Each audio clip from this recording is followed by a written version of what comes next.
بسم اللہ الرحمن الرحیم۔ ہماری دعائیں قبول کیوں نہیں ہوتی؟ حالانکہ اللہ رب العزت خود فرماتے ہیں ادعونی استجب لکم، تم مجھ سے مانگو میں تمہارے پکارنے کا جواب دوں گا، جو کچھ بھی مانگیں گے میں عطا کروں گا۔ اللہ رب العزت خود فرماتے ہیں، لیکن ہم مانگ مانگ کے ہمیں کچھ نہیں ملتا۔ تو ان کی کیا وجہ ہے؟ ہم دو غلطیاں کرتے ہیں جن کی وجہ سے ہمارے دعائیں قبول نہیں ہوتی۔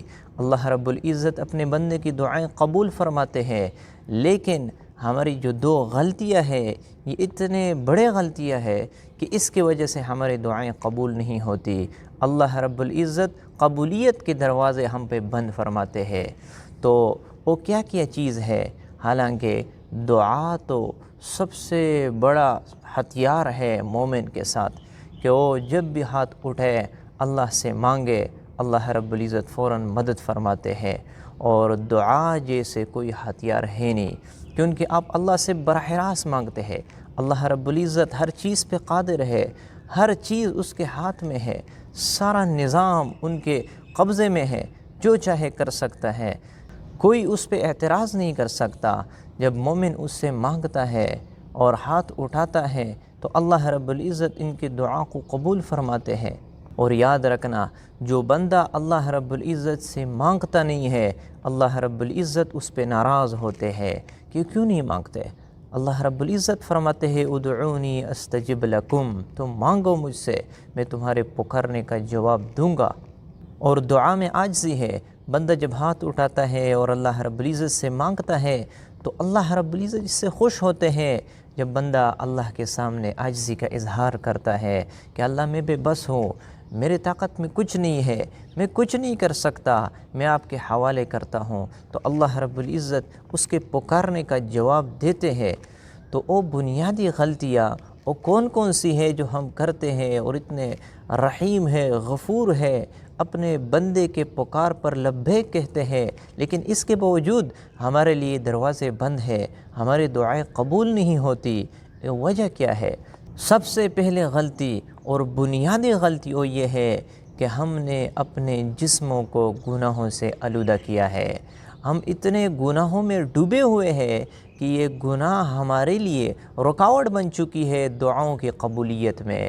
اللہ رب العزت اپنے بندوں کے دعاؤں قبول فرماتے ہیں، لیکن جب اللہ رب العزت کو کوئی ناراض کرتا ہے، گناہ کرتا ہے، تو اللہ رب العزت ان کی دعا کو قبول نہیں فرماتا۔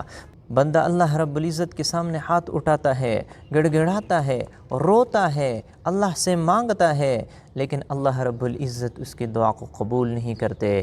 کیوں؟ اس کا کھانا حرام ہوتا ہے، اس کا پینا حرام ہوتا ہے، اس کا لباس حرام ہوتا ہے، وہ حرام سے پرورش پایا ہوتا ہے، تو اللہ رب العزت کیسے اس کی دعا کو قبول فرماتا ہے؟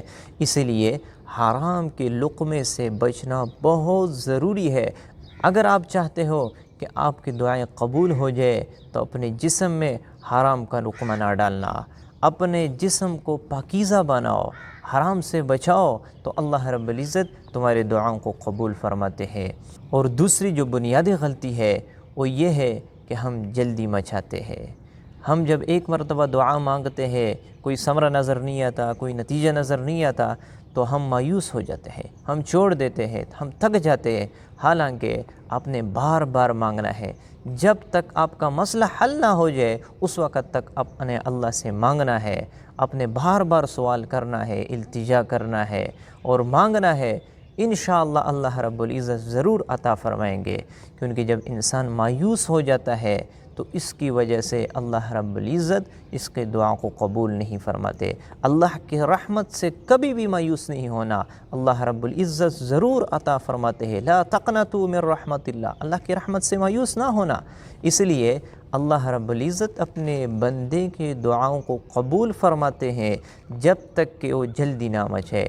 اللہ رب العزت یا تو فوراً وہ مسئلہ حل فرماتے ہیں، آپ کی دعا کو قبول فرماتے ہیں، یا اس کی وجہ سے ایسی مصیبت کو ٹال دیتے ہیں، ایسی مصیبت کو آپ سے ہٹا دیتے ہیں جو آپ کے لیے ضرر مند ہو۔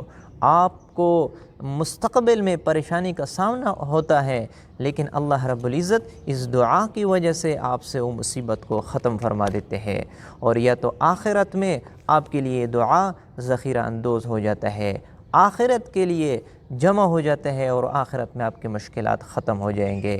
اسی لیے یہ دو بنیادی غلطیاں ہیں جو ہم کرتے ہیں اور ہمارے دعاؤں میں رکاوٹ بنتی ہے۔ ایک یہ ہے کہ ہم نے اپنے جسموں کو گناہوں سے آلودہ کیا ہوا ہے، اور دوسری غلطی یہ ہے کہ ہم جلدی میں جاتے ہیں۔ اس لیے جب ہم ان دو چیزوں سے پرہیز کریں گے اور اللہ کے سامنے ہاتھ اٹھائیں گے، اللہ رب العزت ہمارے ہاتھوں کو خالی نہیں لوٹائیں گے۔